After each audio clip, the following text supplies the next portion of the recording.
Beyond rain, beyond storm, beyond Katrina, you ain't never seen. No one can make an intelligent decision without being properly informed. This is why this world wants to control the media. This is why media hype can take you up, take you down. So you don't know anymore who's really good, because the media can make a wicked man look good and make a good man look evil. That is why.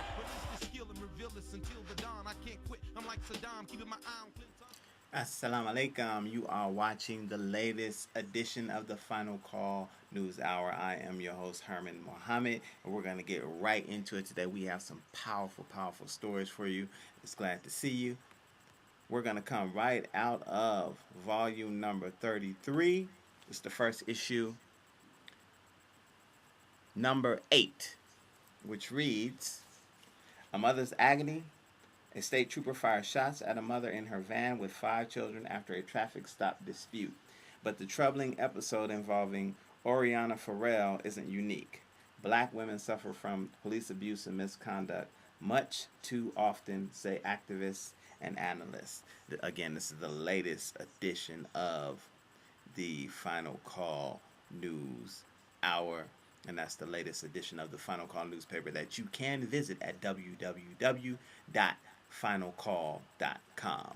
Now, again, the first issue is going to come right out of page 3 of this issue of the Final Call newspaper. And let me just read a little bit of it for you.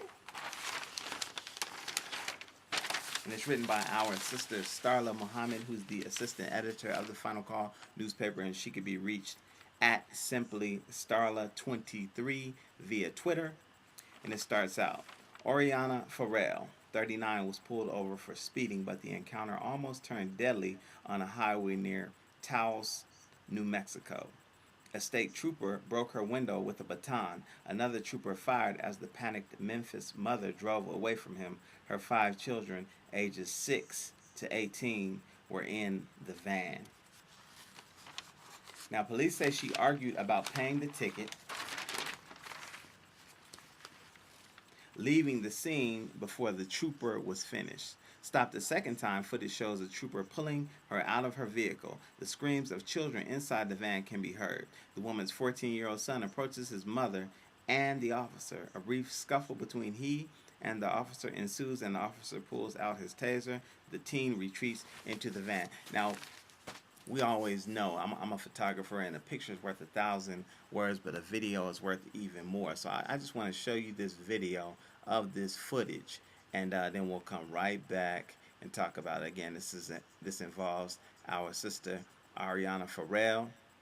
This is a shot of her right here. We like to put a good picture as opposed to a mug shot like the enemy would do. But here's the footage. Can count on.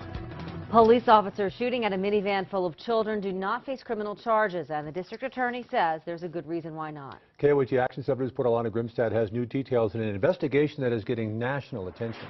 The shots now heard around the world. I was shocked. State police officers bashed a window of a minivan with 5 kids inside. There was something not right about the situation. Get out of the vehicle right now. Okay? After their mother refused to cooperate and got violent over a speeding ticket. I think it's kind of crazy. And then as she fled for the second time, officers shot at her car. I just don't see where the immediate threat was. People are questioning, was deadly force required? Maybe there can be a lot that's learned from this traffic stop. Certainly I have concerns about the behavior that I observed. But the Taos district attorney, I don't see any criminal charges. Is not charging the officers. Was there any intent that a crime be committed by these officers? And obviously there's no evidence to that. The DA has charged a 14-year-old boy for attacking the officers, and his mom, Oriana Farrell, is charged with child abuse. Put her children at great risk of harm or even death. Farrell sent us this text message. Greetings. Thank you for your interest in my case. Due to my attorney's advice, I am prohibited from speaking publicly or to the press at this time. Blessings to you and yours. Peace and love. There's two sides to every story. The Taos District Attorney and Mayor have gotten tons of calls and emails from people expressing their opinions and concerns. In fact, some tourists are asking if it's even safe to visit Taos, and the mayor assures them that it is. Reporting in Taos, Alana Grimstad, KOAT Action 7 News. Now that's the gist of it. As you can see by the footage, there was a scuffle between Oriana Farrell and police officers. Her son jumps out, rightfully so, in my humble opinion, to defend his mother when he sees this beast coming after her with the taser over a traffic stop, I might add. Just unfreaking believable. Let me read something else from the final call about the case. Ms. Farrell appeared in court November 19th, charged with multiple counts, including intentional abuse of a child, aggravated fleeing of law enforcement officer, and possession of drug paraphernalia. Her son was charged with aggravated battery against a police officer. Now, you saw the tape. Ms. Farrell's trial is scheduled for April 21, 2014. Inquiries by telephone and email to the 8th Judicial District Attorney Donald Gallegos went unanswered. The final call was told by the Office of Attorney Alan Mestes, who is representing Ms. Farrell, that he was out of town. According to his office, the lawyer was not granting interviews or commenting of the case. And so the final call goes on an in-depth story just talking about sisters being besieged, sisters being under attack. And it seems to me that our sisters as well as young brothers are absolutely being attacked. It's open season on black people here in America. Not that that's anything new, but we really ought to be paying attention, because now we can actually see through cases like Oriana Farrell and our young brother Trayvon Martin, and recently another sister who was murdered. Let me give you a shot of her. Sister Renisha McBride. Sister Renisha McBride, and this is in the final call as well. Miss McBride was shot in the face and killed in Dearborn Heights, Michigan. And we mentioned her on the last show, but I couldn't think of her name. But she went to the home of Theodore Wafer seeking help after crashing her car. Mr. Wafer, who is white, reportedly told police he was afraid and the shotgun he was holding accidentally discharged. Days of protest and public outcry came before his arrest. Though not a police-involved shooting, it again shows how blacks are seen as threats, said analysts.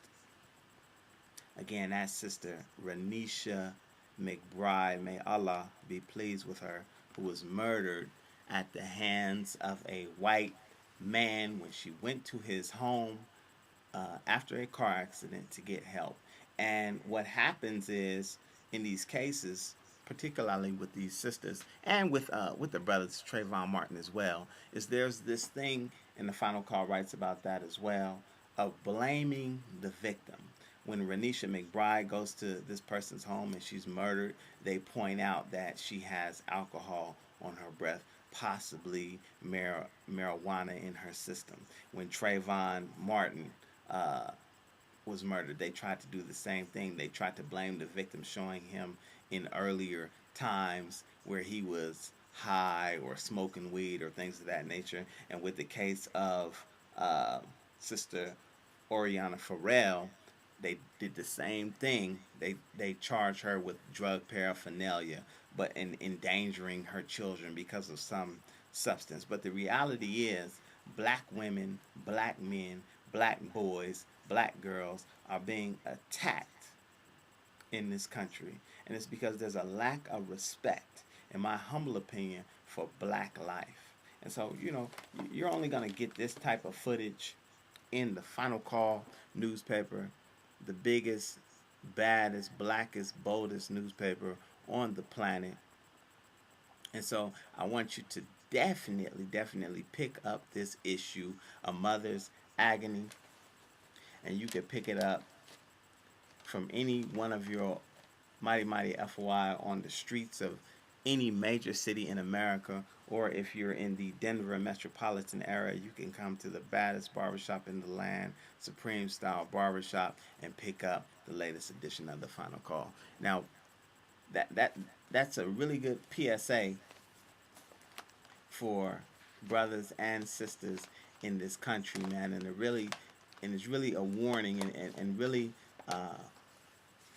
points to the reason why in the Nation of Islam we advocate separation, because we know that we can't get justice under these people. Trayvon Martin was evidence of that. With this case, I don't know what's going to happen in the case of Sister Oriana Farrell, but chances are, since they're not charging the police for any sort of brutality, and let me talk about that for just a moment, because we saw the video. We saw the video, and we saw that, first off, the sister didn't have any weapon. Her young son jumps out of the car because he sees a police officer essentially manhandling his mother. What good boy wouldn't do that? But as she pulls off, the policeman takes his firearm out and fires at the vehicle, knowing that she had children in that vehicle. Now, this is what I know, and you probably know this as well, but if you do not know, I want to make it very clear. Policemen are trained that whenever they pull their firearm, they are trying to neutralize a threat. And what I mean by neutralize is alleviate it totally, kill it, destroy it. That's why when they're at the firing range and they're shooting at the target, the black silhouette, I don't think that's a coincidence, on the white background, they shoot center mass, which is in the middle of the chest, because they're not trained. Matter of fact, the silhouette don't even have arms or legs. It's just a body. They're not trained to maim you. They're not trained to wound you. They're trained to kill you. So keep that in mind when you look at that video and see that this police officer was shooting at a vehicle that had children in it. A woman and her children. And that shows you the mentality of these bloodthirsty beasts that are supposed to be protecting and serving. But anyway, again, it indicates why we want separation, because we can't live amongst these type of people in peace. So, that's the first story out of the Final Call newspaper, the biggest, baddest, blackest newspaper on the planet. The next story is a more positive story. And of course, that deals with the return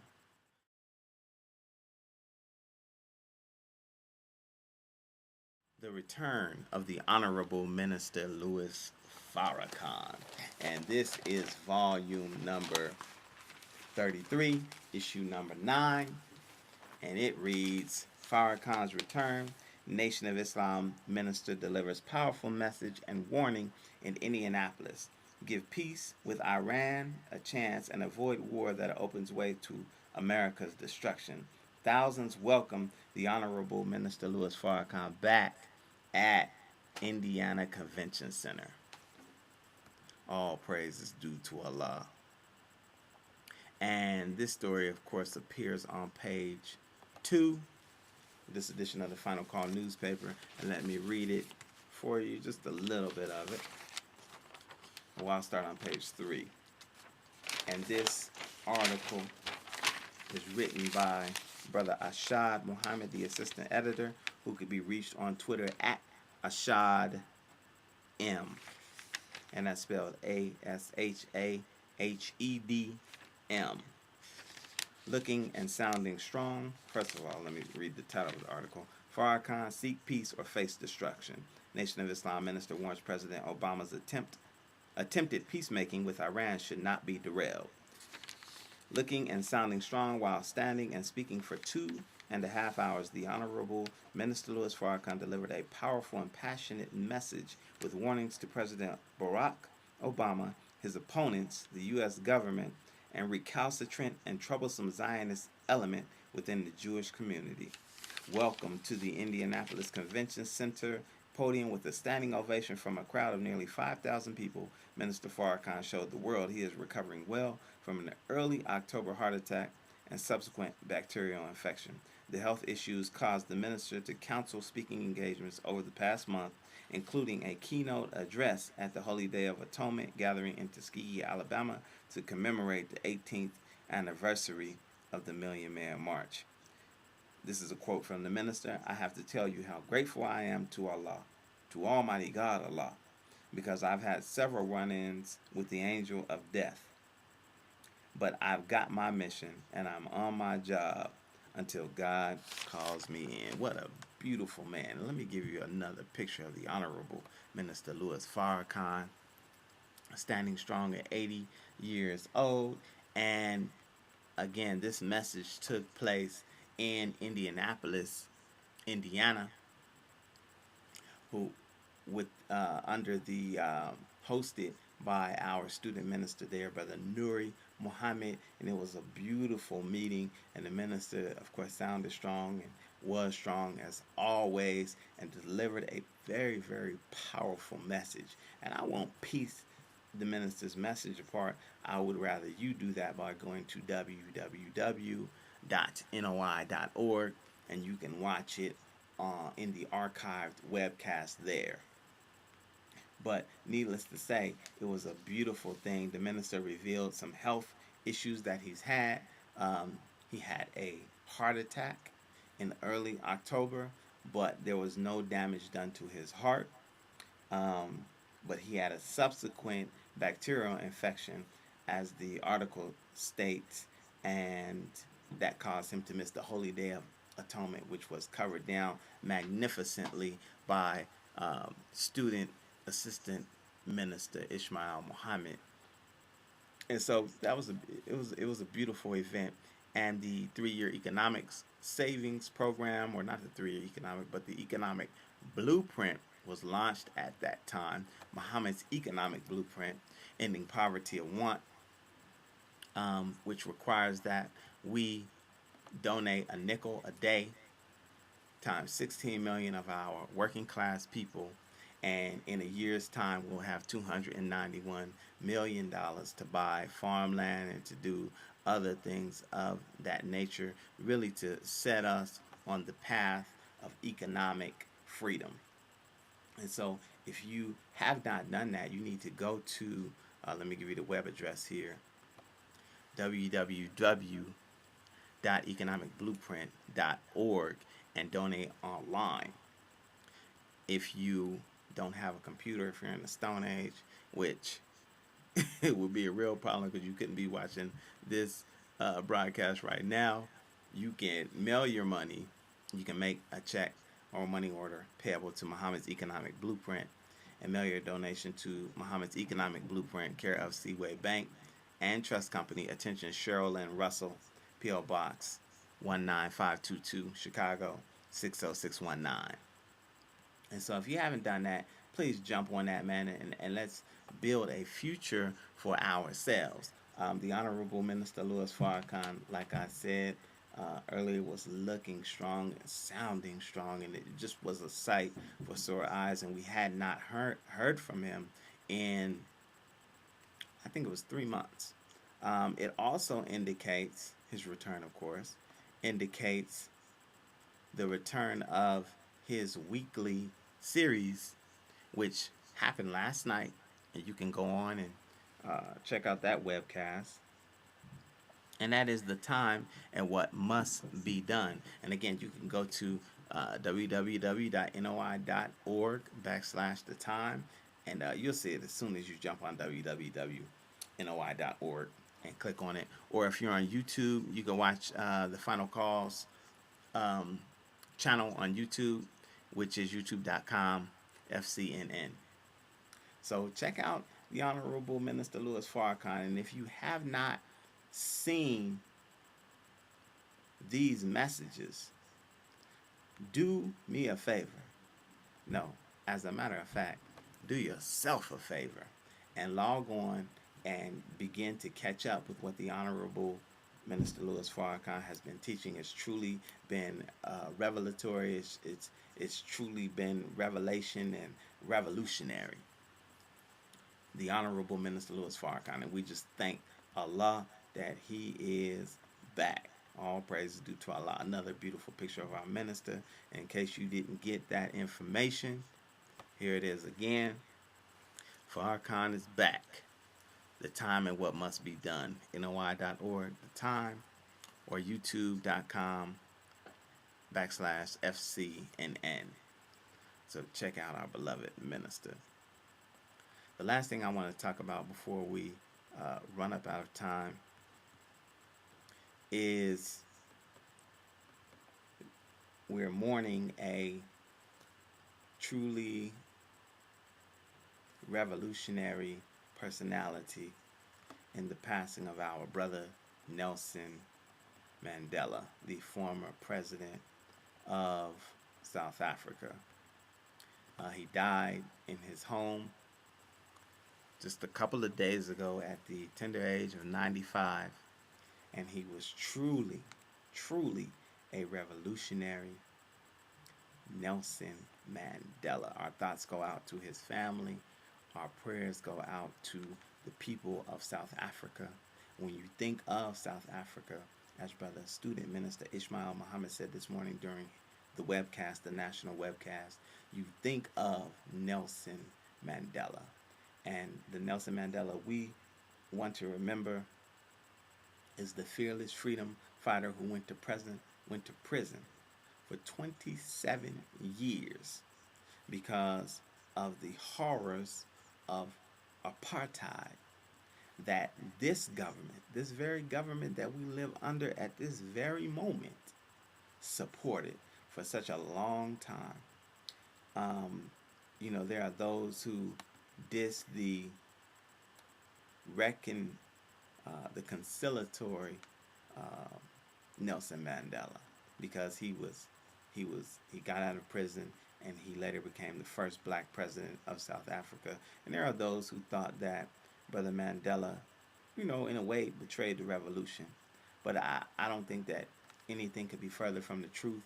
Brother did what he fought the fight the best way that he thought that he should fight the fight. And he remained a vigilant advocate for the freedom of not only his people in South Africa, but oppressed people throughout the world. And they tried to get him to denounce leaders, which Brother Nelson Mandela never did. He met with the Honorable Minister Louis Farrakhan, and in the next Final Call, Brother Richard B. Muhammad, the editor of the Final Call, is going to recall some of the travels and some of the interviews that he did with Brother Nelson Mandela and his stance on standing strong with black leaders who the West disagrees with. Of course, the Honorable Minister Louis Farrakhan being the number one leader that the West disagrees with and who they're actively seeking his death. Mandela said he found no problem with what Minister Farrakhan was saying and was teaching. He also was a friend of our brother leader Muammar Gaddafi. He stood strong with him, and Muammar Gaddafi's way of fighting on behalf of our people and donating to causes that were freedom fighting causes. And so, peace be on to Brother Nelson Mandela. That's the brother that we want to remember. We want to remember that strong brother who went into prison. And may Allah be pleased with him, and may Allah bless us the same sort of strength that brother displayed while he was among us.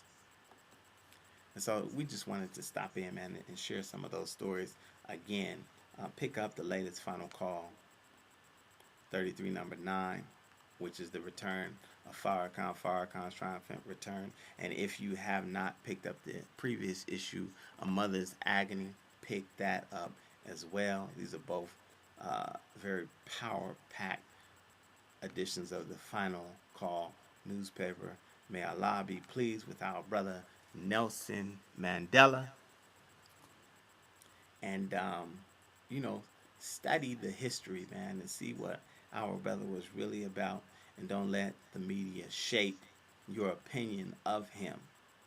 Do some research, study for yourself, and find out what brother Nelson Mandela was really about. And you'll find that he's a beautiful figure excuse me, in our history. And his example definitely needs to be studied. And last but not least, man, again, Farrakhan is back. Tune in to the time and what must be done. And keep on watching the Final Call News Hour. Whenever you see it, man, jump on it. And let me say that I gotta plug myself, because this is a financially independent endeavor. We're not receiving any government funding. Surprise, surprise. So this Final Call News Hour is being brought to you by my book, How to Get Rich in the Barber Cosmetology Game Handbook. And you can go to lulu.com. That's LULU.com, and pick that up. Support your brother. And it's not just about barbering and cosmetology. It's about entrepreneurship, doing for self, the whole nine. And it's a short, quick read, but it's got some powerful jewels that I've learned during my time as a business person, and that I'd like to share with you. And so we out. Peace, love, happiness. Tune in to the time of what must be done. Tune in. Keep buying the Final Call newspaper. Keep supporting your own. And remember, man, if you don't stand for something, you'll fall for anything. Peace. We out. Stay black. Stay strong. Natural disaster with a meaner demeanor. Beyond danger. When it lies anger, you'll never witness nothing stranger. To see a changer. Permanent.